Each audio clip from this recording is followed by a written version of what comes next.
ছিল গুরু, তার ছিল 3 শিষ্য। গুরু তাদের 3 জনকে বলল, তোমরা 3 জনই খুব ভালো ছাত্র, তোমাদের শিক্ষা শেষ হয়ে গেছে, এখন তোমরা যা শিখেছো তা কাজে লাগিয়ে কিছু করো। 3 শিষ্য বলল, ঠিক আছে গুরুদেব। গুরু বলল, তোমরা 3 জনই একটা করে গাছ লুকিয়ে রেখে এসো। 3 শিষ্য বলল, ঠিক আছে গুরুদেব। 3 শিষ্য চলে গেল গাছ লুকাতে। প্রথম শিষ্য একটা ছোট্ট চারা গাছ লুকালো, দ্বিতীয় শিষ্য একটা বড় গাছ লুকালো, তৃতীয় শিষ্য একটা পুরনো গাছ লুকালো। কিছুদিন পর গুরু 3 শিষ্যকে ডেকে বলল, তোমরা 3 জনই তোমাদের গাছের কাছে যাও, দেখে এসো গাছের কী অবস্থা। 3 শিষ্য গেল তাদের গাছের কাছে। প্রথম শিষ্য দেখলো তার গাছটা শুকিয়ে গেছে, দ্বিতীয় শিষ্য দেখলো তার গাছটা ভালো আছে, তৃতীয় শিষ্য দেখলো তার গাছটা আরও সবুজ হয়েছে।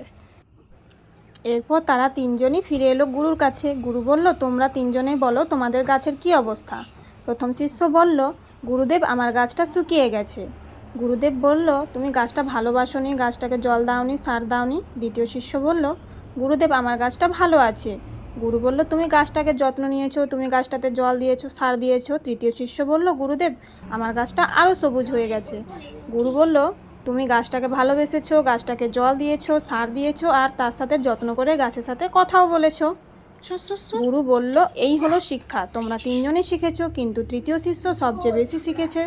সে গাছটাকে ভালোবেসেছে, যত্ন নিয়েছে, আর গাছটার সাথে কথা বলেছে। 3 শিষ্য এবার বুঝতে পারলো যে ভালোবাসা আর যত্ন হলো সবচেয়ে বড় শিক্ষা। তো আমার এই ছিল সম্পূর্ণ ভিডিওতে শিক্ষামূলক একটি গল্প।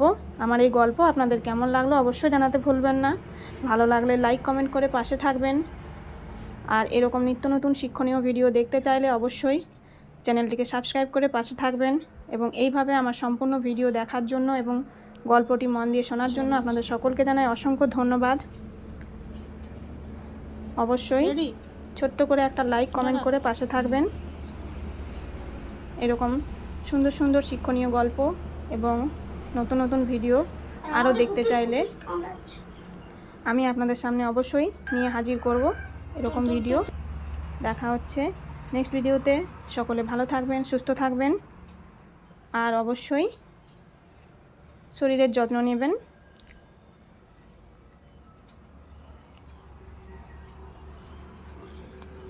এইভাবে আমার ছোট্ট ভিডিওর মাধ্যমে আপনাদের সামনে একটা শিক্ষণীয় ভিডিও তুলে ধরার চেষ্টা করলাম।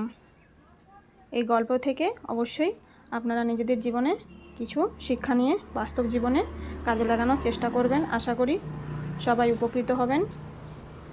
আর যদি কোনো ভুল করে থাকি অবশ্যই ক্ষমা করবেন।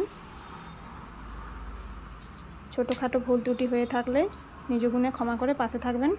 সকলে ভালো থাকবেন। দেখা হচ্ছে নেক্সট ভিডিওতে। টাটা।